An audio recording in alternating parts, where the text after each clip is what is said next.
ese noticiero sigue siendo el de mayor rating de la Sí, televisión argentina, y leía por ahí que tiene 170, para cada emisión del noticiero hay 170 personas trabajando. ¿Eso sigue siendo así?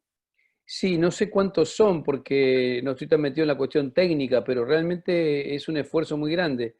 Sobre todo porque Telefe no tiene una estructura de noticias como tiene, por ejemplo, Canal 13, que tiene, al tener TN, por ejemplo, o América, que tiene América 24, eso le da una dinámica de alimentación de material y de producción que Telefe no tiene. Telefe tiene toda su apuesta hecha en el canal de aire. Entonces, lo que sí tiene muy afinado es su estructura de noticias, porque tiene un noticiero en la mañana, uno al mediodía, uno a la noche y uno a la medianoche. Así que bueno, ha logrado de a poco ir consolidándose, a pesar de que es un canal más ligado en principio, más ligado al entretenimiento, al entretenimiento familiar incluso, ¿no? En un momento se hablaba del canal de la familia, lo mostraban como de esa manera, fue armando una estructura de noticias potente.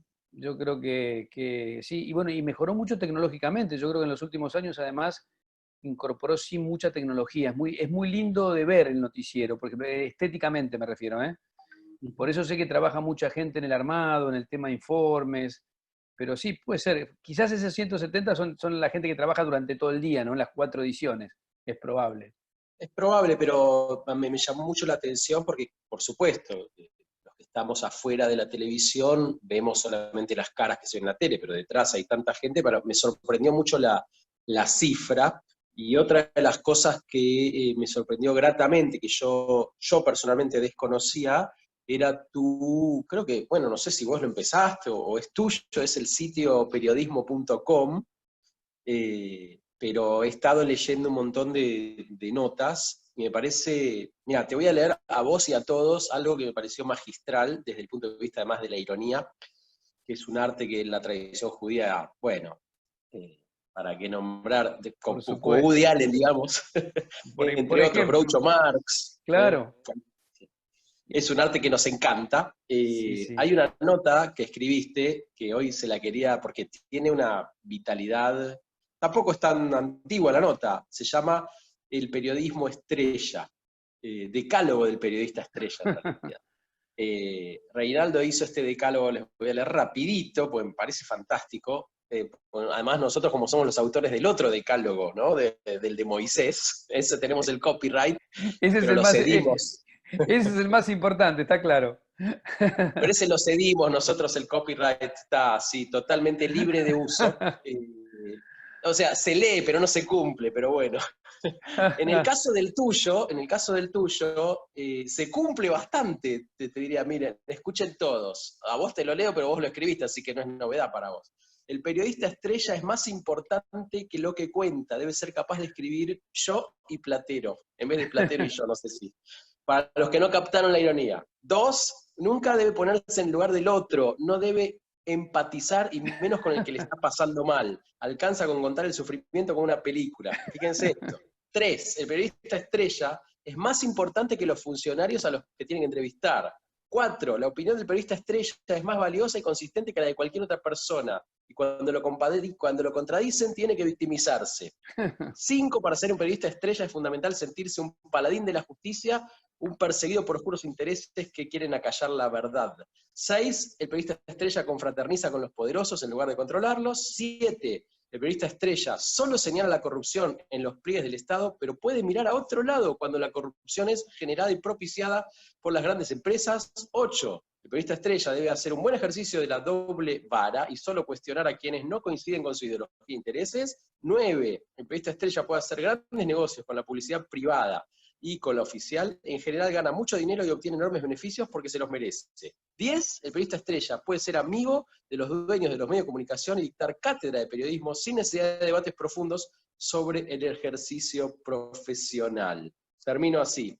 En conclusión, el periodista estrella es más importante que las personas a las que tiene que informar, subvalora a su audiencia, transmite mensajes infantiles, no problematiza la información, no genera mirada crítica y al periodista estrella le va genial. Yo creo que es, pero esto es para poner un cuadrito, Y quiero hablar de varios de los temas que están acá, con vos, que vos ahora nos ilustres. Sí, pero te quiero dar una explicación de eso, porque Dale.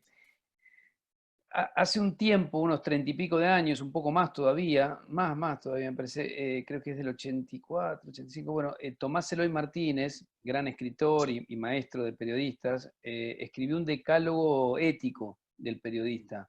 Eh, y yo hace dos o tres años, en 2017, creo, 2018, me animé a escribir un decálogo ético reactualizando el de Tomás Eloy Martínez. Fundamentalmente porque me parece que realmente el periodismo está en un momento complejo, no solo en la Argentina, no solo en la Argentina, esto es un fenómeno mundial, porque siempre en la Argentina nos creemos en el ombligo del mundo.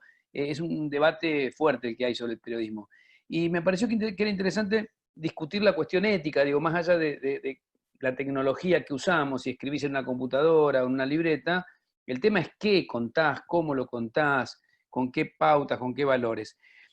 Después que escribí eso, apareció esta idea de jugar, de hacer uno en broma. Este es el irónico, si querés, este es el irónico también en ese juego. Pero a mí me interesa mucho el tema del ejercicio profesional. Escribo mucho sobre esto. Mira, y te voy a contar una primicia total, porque es algo que decidí esta semana. Veremos si lo puedo concretar, porque a veces se me ocurren ideas y no sé si las puedo concretar. Yo estoy muy volcado a la ficción, porque trabajo tanto en el periodismo puro y duro que mi vía de salida es la literatura, tanto como lector como escritor. Escribo novelas policiales, poesía, pero estoy con muchas ganas de escribir un libro sobre ética periodística, darle un corpus un poquito más armado, también para seguir propiciando el debate y porque me parece que está bueno también que los estudiantes puedan también tener un deber ser, ¿no? Es pretencioso, me da un poco de pudor decir que me voy a meter yo en ese lío, pero bueno, también es con bibliografía y consultando a otra gente. Pero es un tema que me preocupa mucho. En este caso fui por el lado de la ironía, que como vos bien notás. No, pero yo creo que es fundamental, hoy hay, el debate del periodismo ya entró, yo creo que empieza en el periodismo, pero hoy como la tarea del periodista es como que se extendió, no porque la gente sea periodista, pero con el acceso a las redes y la globalidad de las redes, cualquiera escribe cualquier cosa, lo presenta, se viraliza, y eso tiene una responsabilidad tal que prácticamente nadie la asume, digo en términos generales, ¿no? Y dentro de los que sí profesionalmente son periodistas, esto también me parece que necesita, el libro ese, digamos, que estás diciendo en primicia que vas a escribir, yo lo veo tan necesario. Ayer mismo discutíamos con respecto a un hecho que tal vez te habrás enterado, que pasó aquí en Córdoba con un profesor de la Universidad del Siglo XXI, que la semana pasada, en una clase grabada por Zoom, dijo cualquier barbaridad, de doyme aguinaldo al que encuentra, está explicando el conflicto Medio Oriente, política internacional, empezó Ah, a sí, decir, me sí, enteré que hizo una afirmación totalmente racista, ¿no? sí, sí, bien discriminatoria. Total. Más allá de que eso fue una cuestión así puntual, vos te das cuenta hoy con este factor de lo anónimo que te da la red, ¿no? Es terrible. Por ejemplo, en los comentarios, yo discuto mucho esto con la gente acá de La Voz. A veces me toca escribir acá en La Voz, o en diarios de Buenos Aires también, y discuto con todos los editores de los diarios, y en algunos casos se hace o no, y me gustaría saber, en este caso, tu opinión específica. ¿Viste cuando vos escribís una nota, ¿no? Y no sé, no importa, una nota sobre un partido de fútbol, no importa. Y abajo están los comentarios, y los comentarios empiezan a ser los famosos trolls, o sin trolls, no importa. Sí, sí, sí. Una, una, una especie de inodoro en donde la gente se reputea y dice cualquier cosa, y eso está bajo el título, no sé, del diario Clarín, La Nación, Canal Lo que 7, qué sé sea. yo, lo que sea. Digo, ¿no hay una responsabilidad en los medios mismos? O sea, esto me parece un capítulo esencial de tu libro. ¿Cuál es la responsabilidad de los Sí, medios de amplificar con alguien que no pone su nombre, agrede, lastima? O sea, ¿cuál es el límite ahí entre la no censura y la posibilidad de escribir o opinar?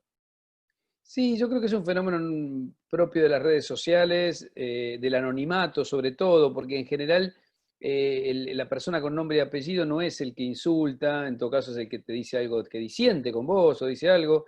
Yo suelo jugar mucho con eso, yo participo de las redes sobre todo de Twitter y de Instagram, y en Twitter suelo, mira, hoy que me insultaron un par de veces, yo en general pongo yo también te quiero y lo retuiteo para que Sí. vean lo que me dijo o juego con eso, o digo, qué buen debate que me proponés cuando alguien me dice una barbaridad, pero simplemente para marcar. Hoy me decía alguien, ¿por qué te pones a decir eso? Porque es una forma de marcar que no es por ahí, que no es el camino por ahí, que en todo caso si alguien quiere debatir conmigo, disentir conmigo, bienvenido sea. Yo digo muchas veces en la radio, no quiero que piensen como yo, piensen, y además me hacen pensar, porque muchas veces me pasa, yo hago un pase en la radio, acá en Radio con Vos, con Ernesto Tenenbaum, que a veces debatimos, discutimos, no pensamos igual, somos amigos de hace mucho tiempo, y a veces seguimos discutiendo la tarde y me hace cambiar de opinión, o yo le hago dudar a él y me llama y me dice, che, la verdad que tenía razón con esto.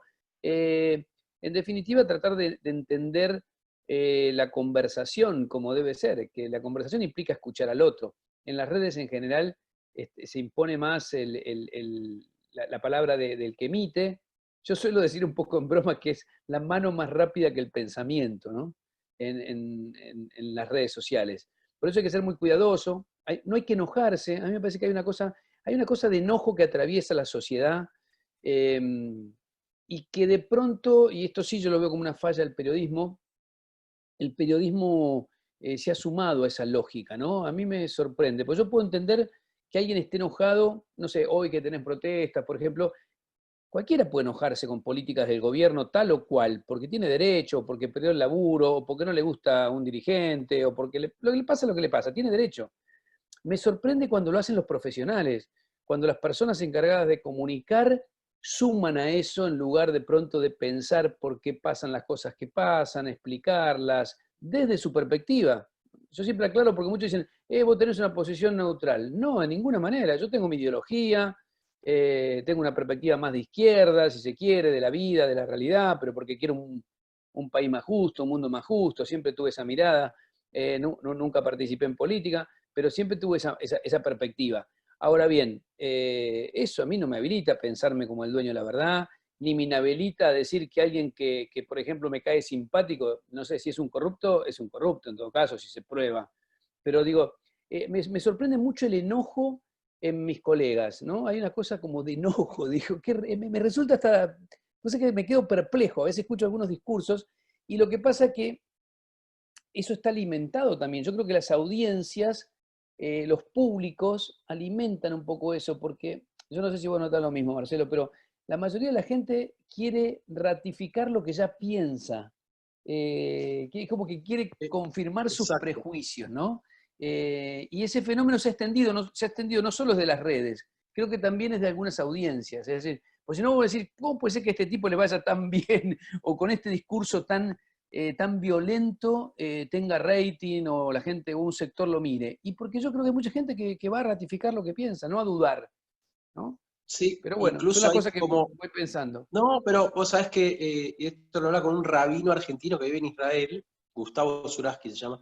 Me decía él que encima lo que provoca este fenómeno, vos decís, de la corroboración de las audiencias, es como ahondar más como las grietas, porque es como que vos corroborás tu pensamiento, entre comillas, todos te felicitan, todos te dicen, ok, vamos Claro, con vos, y vos lo publicás en lugares donde todos los que te van a contestar más o menos piensan parecido, entonces uno se sigue pensando que su burbuja es todo el planeta y está convencido de que debe haber dos o tres que no piensan como yo, y y todo del lo otro demás sí. lado exactamente lo mismo, ¿no? Es Ahora, a mí fenomenal porque esto. me parece más normal en la gente común. A mí me hace ruido en los comunicadores. Y creo que a ver, terminan enganchados en una lógica que yo llamo, ahí en periodismo.com escribí una nota sobre eso, se llama periodismo para la hinchada. Es como que empiezan solo a producir mensajes que agradan a ese público, a un público como fijo, no lo desafían, no lo incomodan. A mí a veces me pasa en la radio, yo entrevisto a un personaje y hay un sector que putea, ¿por qué le das voz a tal persona? ¿O por qué no? qué sé yo, hay una cosa muy extraña, ¿no? Y después saco otro del otro lado y también otra parte dice, ¿por qué? Lo saco porque lo quiero escuchar. Y además se convirtió también en una especie de formación periodística, el hecho que en lugar de preguntarle a alguien, vos le tenés que agredir o le tenés que imponer tu visión, cuando en realidad vos lo llamás para que te cuente lo que piensa, ¿no? Y después que la gente que escucha saque sus conclusiones, por lo menos si no la subestimás a tu audiencia. Pero bueno, pero es un No, camino esto que era normal, a mí lo que me sorprende es que yo me formé con esos parámetros. Por eso estoy tan, no sé, sorprendido de cómo eso dejó de ser importante.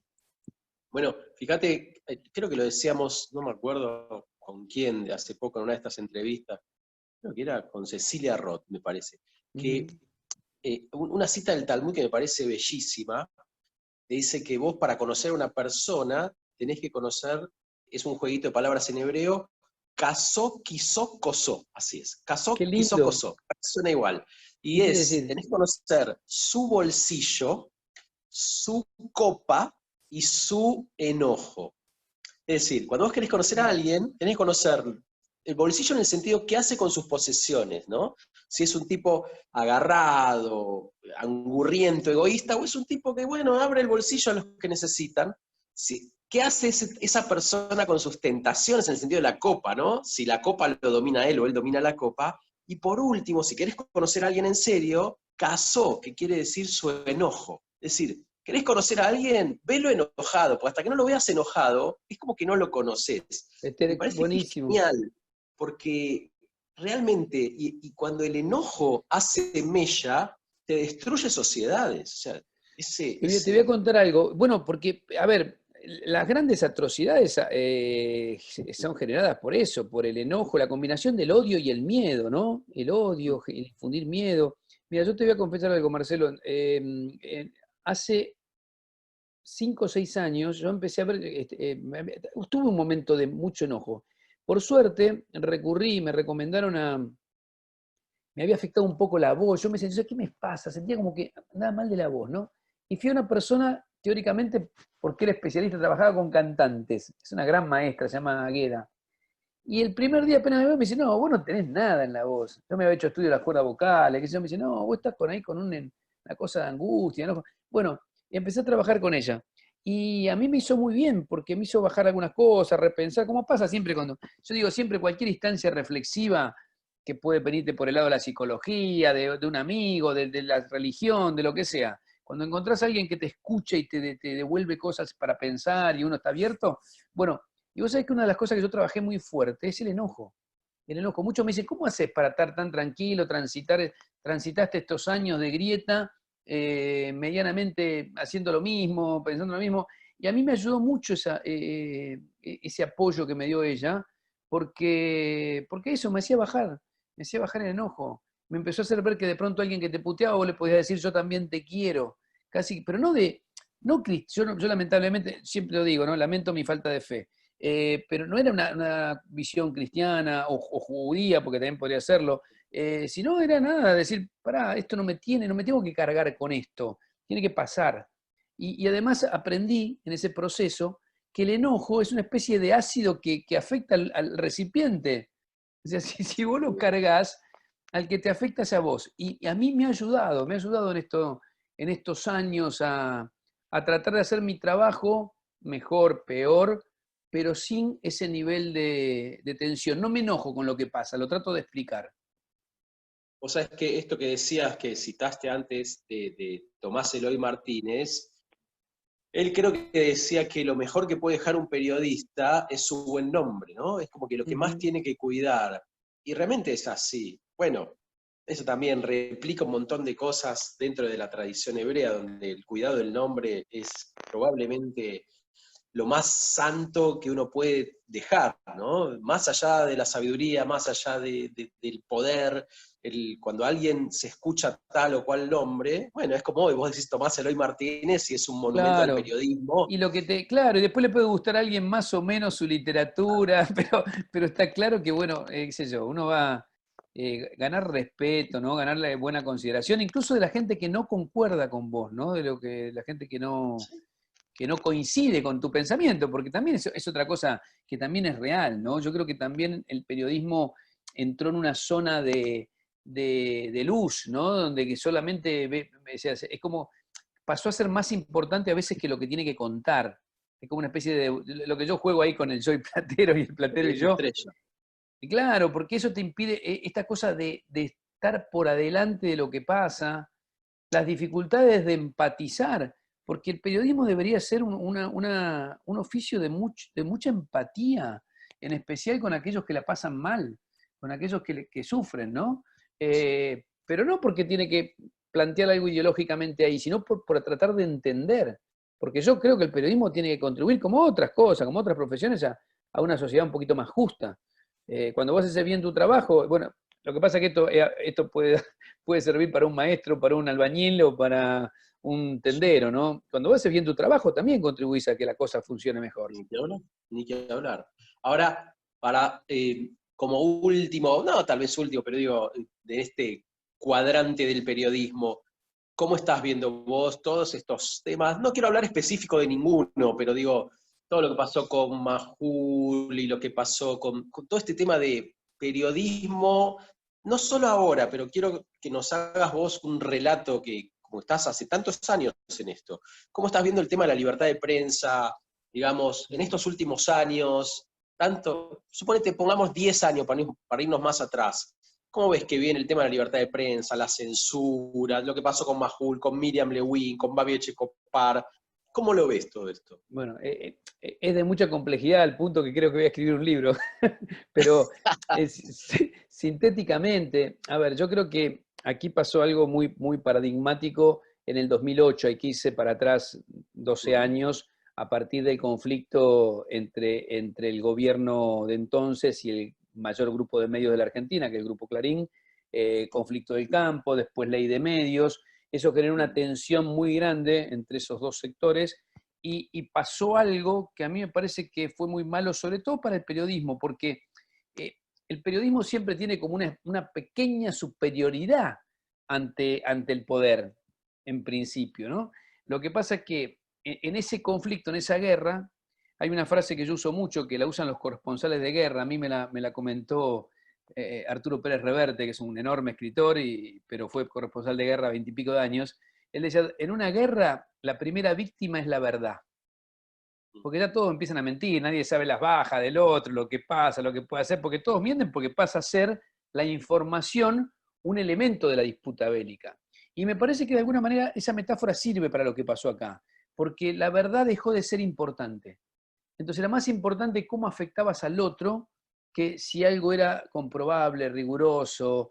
Y en esa dinámica creo que el que más perdió fue el periodismo. ¿Por qué? Porque se fueron degradando los productos. No es que del otro lado no se mintiera también.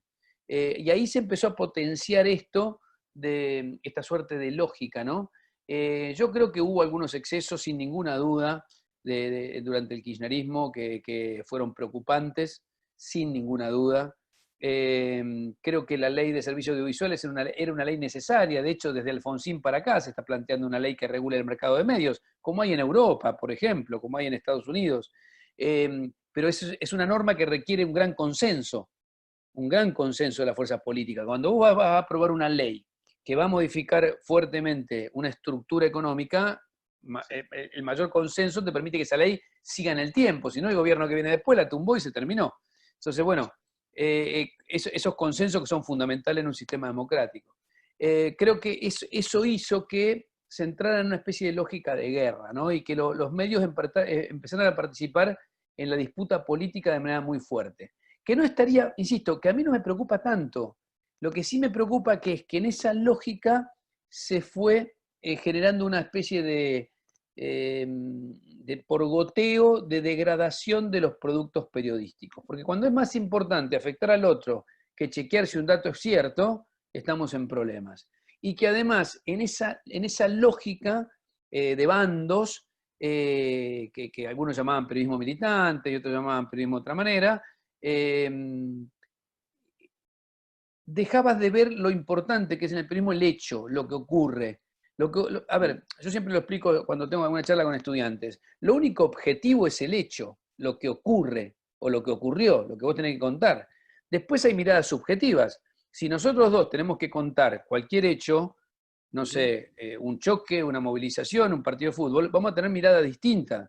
Lo que no podemos alterar en la narración que cada uno hagamos es lo que pasó. Es decir, si es un partido de fútbol y salió 2-1, salió 2-1. Por más que a mí me guste más el equipo que perdió, no puedo cambiar eso. En Argentina empezó a dejarse de lado el hecho. Y yo, ¿cómo te lo explico fácilmente? Mira, en esta última semana, Clarín fue con el tema del espionaje ilegal a tapa recién hace 2 días, cuando hace 10 días que está el tema. Página 12 no puso el banderazo de Vicentín en tapa. Digo, cuando la línea político-editorial del medio soslaya los hechos, estamos en problemas. Porque vos lo podés publicar porque es importante, no podés no publicarlo. Después podés hacer una editorial diciendo, no me gusta, están equivocados, lo que quieras. Bueno, creo que eso es una dinámica en la que se entró en el periodismo en Argentina y bueno, y entonces para mí implica ante esa realidad un desafío muy grande al público. El público tiene que estar muy atento, muy interesado, decir, bueno, mirá, yo puedo leer a este medio, escuchar a este periodista sabiendo de dónde habla, cuál posición tiene, e ir armando tu composición de lugar del relato de la realidad. Y creo que ese es un lindo ejercicio para hacer y es un desafío que hay que asumir como consumidores de información. Y en este caso, bueno, a ver, cuando vos haces el decálogo también del periodismo estrella, me parece que hay acá como estoy buscando esto para decirte que es una cita tuya. Déjame acá. En realidad, lo que está de fondo también es un juego que no tiene que ver solo con la verdad, que era lo que decías recién, sino también con los intereses económicos. Pero claro. Y yo creo que vos tuviste como alguna incluso historia de censura, que no fue previa, sino que fue posterior, me parece que fue en la época de Francisco Narváez, ¿no? Con Sí, América TV. 2009, en el 2009, sí, señor. Bueno, está en ese contexto que vos en parte Sí, estás sí, claro, marcando. claro. Y Mira, con terminó respecto, como... Sí, pero aún así, aún habiendo tenido ese episodio que nos costó, quizás algunos lo recuerdan, fue en el 2009, fue un 7 de junio, Día del Periodista, no me olvido más, domingo, había que entrevistar, nos propone el canal entrevistar a De Narváez, hacíamos un programa con Rossini y Montenegro, que se llamaba Tres Poderes, y nos proponen entrevistar a De Narváez, que era candidato a diputado con una alianza con Macri, con Massa, contra el kirchnerismo, que estaba Néstor Kirchner y Scioli eran los candidatos testimoniales. Pero claro, como era el dueño de América, donde nosotros trabajábamos, lo que planteábamos no hacerla, porque era raro entrevistar a uno de los dueños del canal. Claro. Nos insistieron en hacer la nota, nosotros contrapropusimos, le dijimos, mira, no deberíamos hacer la nota porque es malo para el canal, es malo para el candidato, es malo para nosotros, que nosotros lo entrevistemos. Como nos dijeron que lo habían entrevistado ya Majul, en el noticiero y todo, que también lo teníamos que hacer. Entonces nosotros propusimos, miren, lo hacemos, pero lo hacemos como si no fuera el dueño del canal, lo entrevistamos como un candidato más. Y así fue. Nos dijeron que sí, yo creo que a él no le avisaron, pobre, y le dimos una especie de paliza, entre comillas, periodística, porque vino muy suelto de cuerpo y le preguntamos mucho, lo repreguntamos. Eso terminó con la salida del aire del programa, ¿no? Pero más allá de ese hecho, yo aún con eso creo que hay episodios que pueden ser de censura o de levantamiento del programa, pero en general hay libertad de prensa en Argentina. Incluso con este episodio que pasó ahora, con el rumor de que le podían hacer alguna imputación a Majul a nivel judicial. Yo primero creo que Luis está en la tanda de periodistas que yo creo que hacen mal su trabajo. Yo creo que hacen muchas veces mala praxis porque utilizan fuentes a veces no chequeadas, pero bueno, pero eso no implica responsabilidad penal. Me parece que la libertad de prensa tiene que ser lo más amplia posible. Y la verdad que no creo que esté peligrando, por suerte, no creo que esté peligrando la libertad de prensa en la Argentina. Vos fíjate, la verdad, no sé, hoy hay una protesta por la cuarentena y lo tenés en todos los canales, ¿no? La mayoría de los conductores, mira, los conductores de los noticieros importantes de la Argentina son críticos del gobierno. La mayoría, salvo lo que puede generarse 5N, la mayoría de los medios electrónicos de la Argentina son críticos del gobierno. Y está bien, ¿no? Es decir, me parece que a veces se exagera un poco en esto de la victimización. Me parece.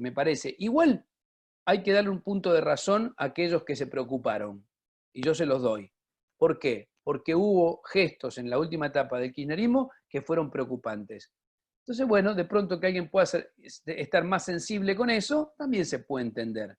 Pero es parte de una dinámica que se está dando. A mí me parece que es un gran momento y por eso estoy evaluando si escribo algo o no, para discutir cómo estamos trabajando, cómo trabajamos y cómo uno se debería mover como profesional en un medio público o en un medio privado. Porque yo creo que se puede, lo único que no te pueden pedir, y yo creo que también se puede extender a cualquier profesión, es que hagas mal tu trabajo. Yo digo, si una persona que hace camisas no hace una manga más larga y una manga más corta, ¿yo por qué voy a hacer mal mi trabajo? Yo reivindico eso para el periodismo. Obvio que tiene costos. Bueno, yo me tuve que ir, no quise hacer una entrevista bueno, pero no me quiero poner yo de ejemplo. Creo que todos los días debe haber periodistas que están ante alguna situación que los confronta contra el gerente comercial, contra el gerente de no sé qué, que le dice esto sí, esto no. Bueno, pero ahora, uno puede decir que no. Yo siempre reivindico esa frase de Camus que dice: el mayor acto de libertad de una persona es decir que no. ¿No ante qué? Ante lo inaceptable, ante lo que no responde a los parámetros profesionales. Así que bueno, es una manera de pronto de generar un tipo de acción laboral que sea digna. No importa en qué lugar esté trabajando uno, ni en qué medio esté trabajando uno, porque también esa es otra cosa que hay que romper. No toda la gente que trabaja en un medio piensa como el medio, ¿no? Porque uno trabaja donde puede. Hay que ingeniársela para hacer el laburo dignamente, nada más. Genial. Te paso a un texto de una de tus poesías. Les cuento a todos, las poesías de Reinaldo son muy buenas, de alto nivel literario. Escuchen esta porción, no de la poesía entera, es cortita. Se llama El tiempo no viene como antes. Todo, perdón que te lo lea yo, pero bueno, Está bien, ¿no? Por es favor, así. un placer. Todo era más lento, las gambetas, el camino a tu boca, los almuerzos familiares, el último cigarro, la siesta obligatoria. El tiempo nos perdía y ni nos enterábamos. Había trenes a cualquier sitio, parientes lejanos, misterios sencillos, películas en continuado, verdad sin consecuencia, vermú del mediodía. La nostalgia era un veneno apenas conocido. Mi amor se sellaba en un beso. El futuro quedaba en el futuro. Nadie se moría de improviso. Ahí termina el poema. Me resultó genial porque es una de las características de nuestro tiempo. La aceleración del tiempo es horrendo, y yo te diría, ahora quiero escucharte en esto que está expresado genial en el poema, pero quiero que nos amplíes tus sensaciones. Desde la tradición judía te puedo decir con absoluta conciencia de esto, que probablemente el aporte, te diría, uno de los aportes más fuertes a la civilización que hizo la tradición judía fue el concepto del Shabbat. De una vez por semana frenar el tiempo, intentar decir, se acabó la producción, se acabó este ritmo frenético, tiene que haber tiempo para el tiempo, que parece que no lo hay. Y la pausa es una característica de humanidad, o sea, los animales comen cuando tienen hambre, nosotros podemos cocinar, esperar, o sea, la espera y la pausa parece que son contenidos esenciales de una vida buena. ¿Qué es lo que querés decir en esta poesía tan hermosa que acabo de leer? Vos sabés que el tiempo está entre mis temas de atención, valga la redundancia, valga la mala redundancia, desde hace tiempo. Vengo escribiendo bastante sobre eso. Incluso me tocó coordinar una mesa muy interesante. Hubo un congreso de pensamiento contemporáneo que se hizo en Rosario y me tocó coordinarlo y acepté. Yo en general no participo mucho en actividades que no sean específicamente vinculadas al periodismo, a la literatura, mis temas, pero como me dijeron que era sobre el tiempo, participé porque me interesaba aprender sobre eso. Y sí, me interesa mucho porque, por ejemplo, ahora en este tiempo en la pandemia, ¿no? Este tiempo donde todo parece por fin más lento, ahora sí parece todo como más lento y uno se da cuenta que está más tiempo en la casa, qué hacer con el tiempo ahora que lo tenés, ¿no? Porque, pero claro, está bien lo del Shabbat, está bien lo del Shabbat. Sí, parar, parar, parar. Yo me doy cuenta, lo que me doy cuenta es un poema un poco nostalgioso, por eso la nostalgia era un veneno no conocido todavía, ¿no? Que uno tenía más tiempo y ahora vive en un ritmo un tanto alocado, del que cuesta bajarse, del que cuesta decir, bueno, ¿para qué hago? Nada, nada, casi es un posicionamiento filosófico. Hay un libro de un poeta, mirá, los poetas son, a veces vislumbran cosas, ¿no? Emanuel J. Castilla, que se llama De Solo Estar, que cuenta una anécdota que está un paisano que se llama Don Sosa, y le preguntan a Don Sosa, ¿qué está haciendo? Y el paisano dice, sombra. Nada, Genial, nada genial. está haciendo.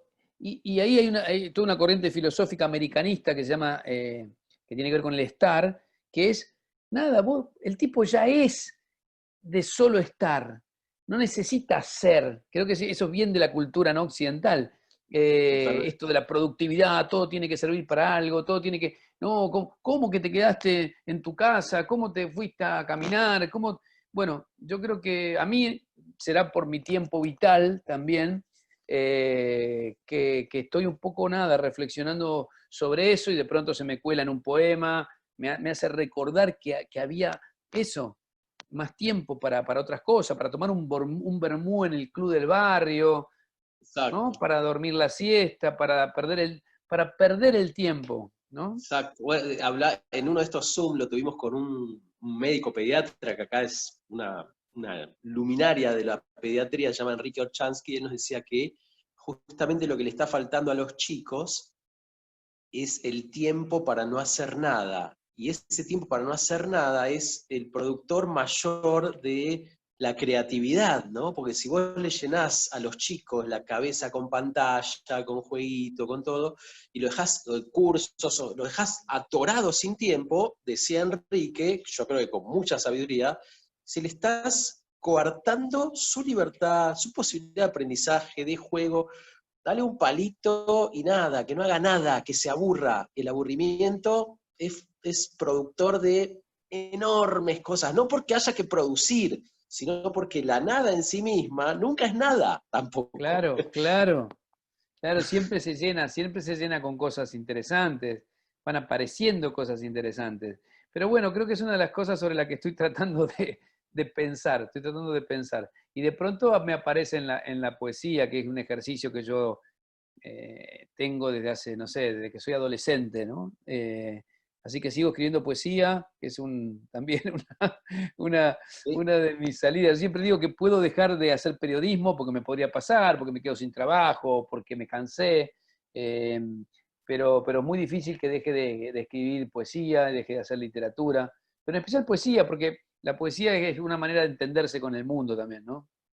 No hay ninguna duda. Miren, escuchen otra poesía más cortita todavía, deben ser 6 renglones, que quiero contarte algo y que nos cuentes vos también, que se llama Lengua Sucia, que creo que es el título del libro, Sí, del último libro de poesía tuyo. No sé si es el último de poesía, pero me es el parece que último sí. porque sí, sí, se publicó Lengua Suya, es un libro que tiene 28 poemas, un libro pequeño, pero lo que pasa es que tuve la suerte, porque los poetas saben que es muy difícil publicar poesía, las grandes editoriales en general no publican poesía, y esta es la primera vez que una gran editorial, que es Penguin Random House, que tiene Lumen como sello, que bueno, charlando con mi editora de mis novelas, me preguntó, siempre me están pidiendo, pide producir, producir, producir, me dice, ¿no tengo otra novela? Yo no, le digo, tengo un libro de poesía terminado.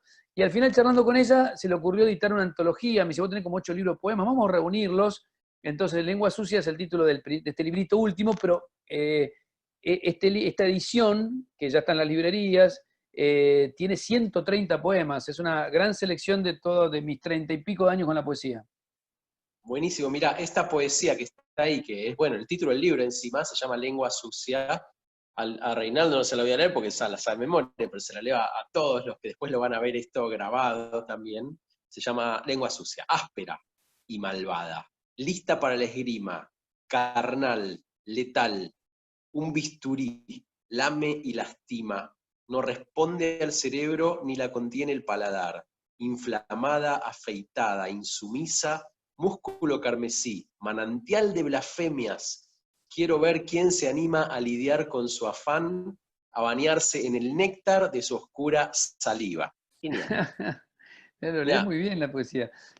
No, no, La idea era justamente, y la elección del título, Lengua Sucia, era un poco para diferenciarla de la lengua del periodismo, ¿no? A mí me parecía, digo, uy, es una buena manera de que la gente me ubique, porque es raro, yo sé que entiende, me ven de pronto hablando de política en Telefe, y de pronto, no sé, ahora estoy haciendo unos Instagram en vivo, leo poesía los martes a las a 12 de la noche medianoche. y los Sí. domingos a las 8 de la noche. Pero porque soy poeta y también hago periodismo, podría ser poeta y empleado de banco o poeta y maestro, pero digo, me tocó que el periodismo, por suerte para mi vida, porque tiene mucho que ver con la narración, que es algo que a mí me gusta narrar, eh, y me parecía que era una buena manera de diferenciarla de la lengua más limpia, entre comillas, del periodismo, de la narración literaria, como que la lengua del poeta es más atrevida, más osada. Qué sé yo, me gustaba esa idea, ¿no? Por eso lo de lengua sucia. Muy lindo el poema, a mí me hace inmediatamente, viste que cada uno tiene sus deformaciones vitales. A mí todo me hace un link con alguna historia del Talmud o de la tradición A mí me judía. encanta, contame porque me aprendo. En esta, el link primero que se me hace, en hebreo, lengua se dice lashon, que es igual que en castellano, lengua para la lengua de la palabra y para la lengua de la boca. Pero también vos podés decir, la historia es que un rabino manda a su hijo, le dice, tráeme lo mejor que veas en el mercado y lo peor. Entonces el pibe se queda pensando, ¿qué le llevo? Entonces le lleva una lengua para la vinagreta, pero le dice, ¿y por qué me trajiste esto? Y porque con la lengua vos podés hacer maravillas, escribir lo más sano, decir lo más lindo, o puedes destruir a alguien, Claro, muy bien. ¿no? Y es literal, o sea, los periodistas o aquellos que tenemos en la base de la palabra, la acción, que son muchas profesiones, pero el periodismo esencialmente, la literatura, bueno, ni que hablar, te das cuenta, ¿no? El poder de la lengua bueno, es como lo vos decís en el poema estaba.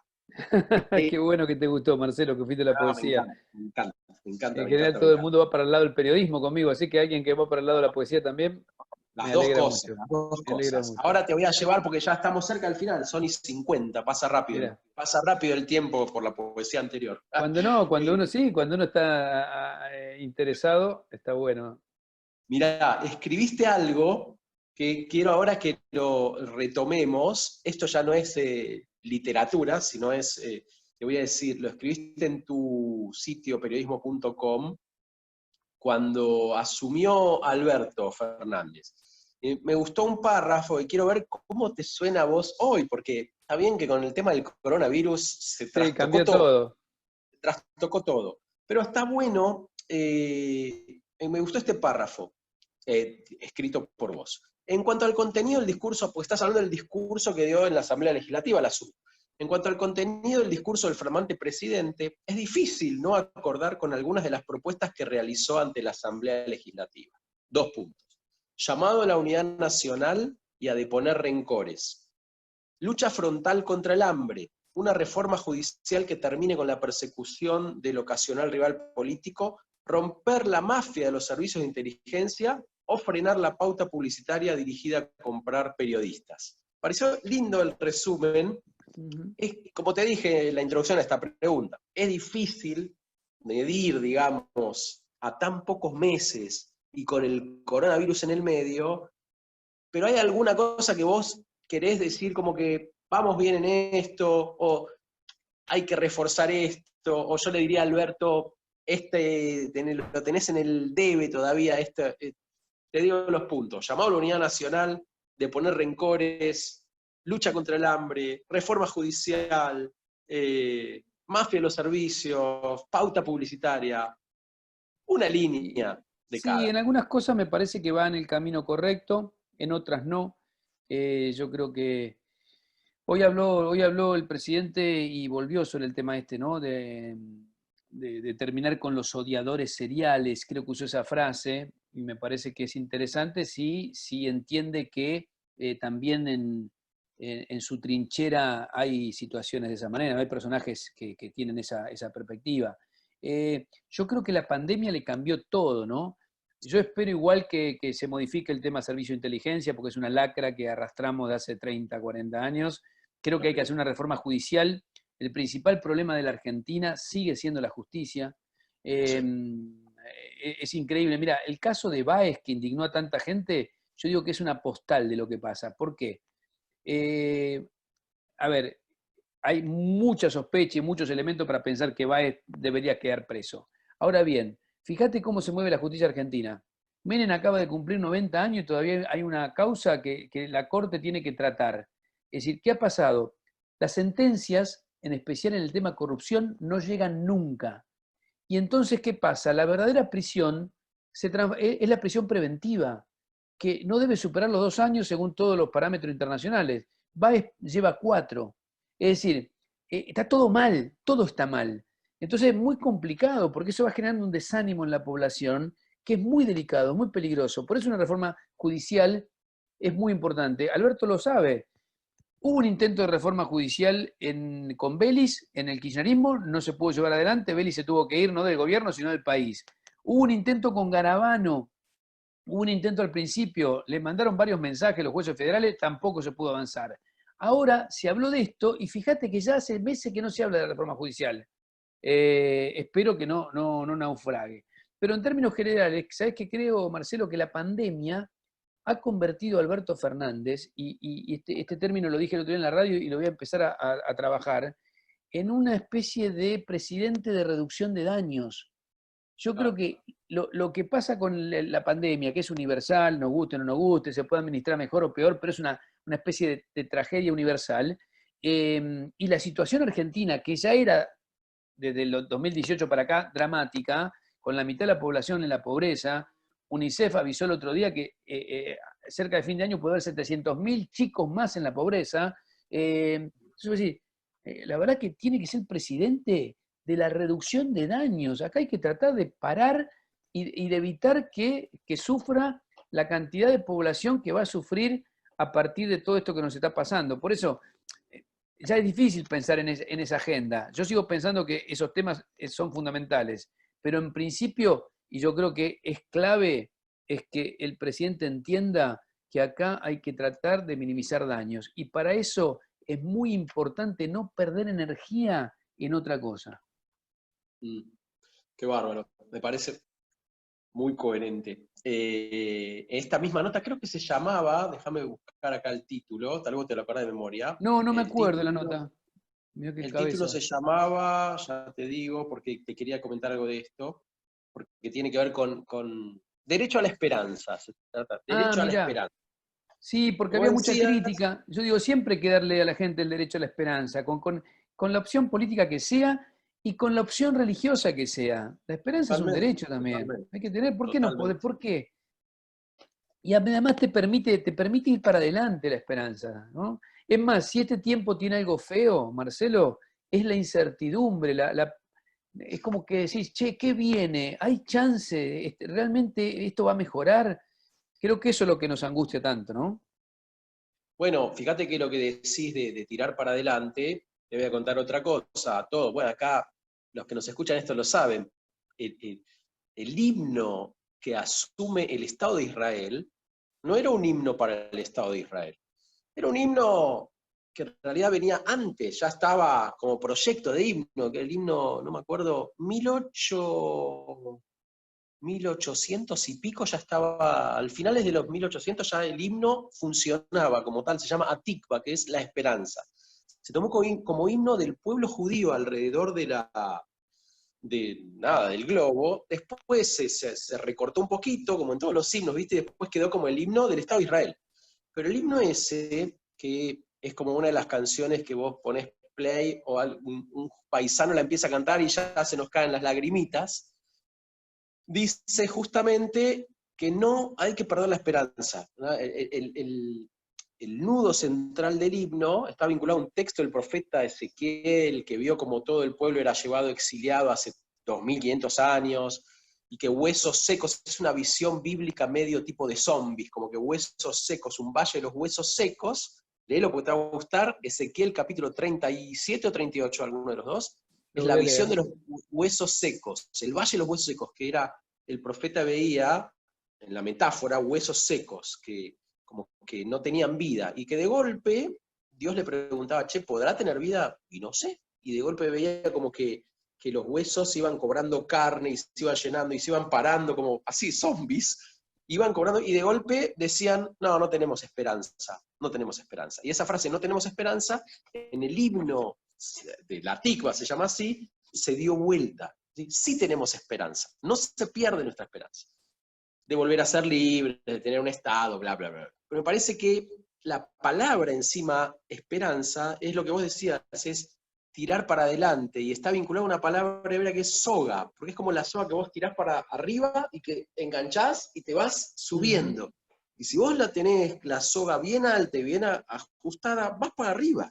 Y acá es cierto, nosotros somos como, digo, nosotros como argentinos somos a veces tan cabrones y tan desesperanzados, o que la esperanza es tan efímera, y lo hacemos todo tan a corto plazo, que es bueno volver a poner la esperanza, más allá del lugar y del partido, en una Obvio. especie de proyecto social compartido, ¿no? Porque si no, el proyecto de nación se nos va deshaciendo. Es que la palabra va a tener que ser acá reconstrucción, ¿no? Va a haber que reconstruir.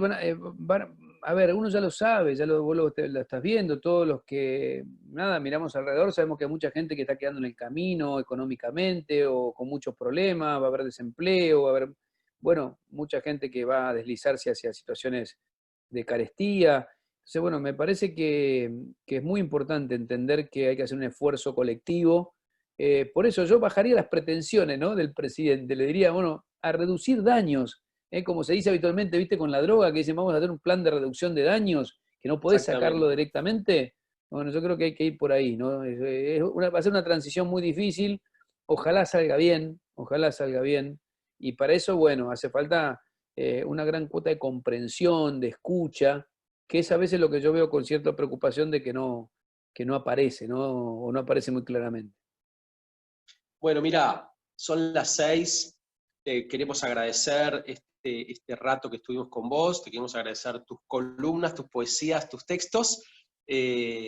Vamos a, cuando se renueve la vida un poco más cotidiana como era, y tengamos más de lugar de presencias, te vamos a invitar, que leí que te gusta ir por las provincias, Sí, me encanta, vos me sos de encanta. Rosario, te vamos a Sí, invitar sí. a presentar algún libro de poesías, o ese espectáculo que haces con poesía y música, Con Sandra a que Corizo, lo que es hagas muy en lindo. nuestro teatro abierto, que tenemos un espacio cultural, ¿Cómo Aleph, no? hermoso, que ya han pasado tipos muy interesantes, escritores y músicos, de talla por suerte, así que va a ser una alegría tenerte cerca y verte en vivo. Mientras tanto te mandamos un abrazo, agradecemos a todos los que estuvieron, a todos los que nos van a ver por YouTube, y al Club Maccabi Noar y al Centro Israelita, que bueno, que estamos detrás de estos Zoom relevantes. Vieron que la conversación fue muy relevante. Reinaldo, muchas gracias y muchas gracias a todos. Chao. Agradecido yo por la charla, nos vemos pronto y bueno, quedamos en contacto, Marcelo, un abrazo Sí, grande. señor. Mucho gusto. Gracias. Chau, Chau, chau. chau.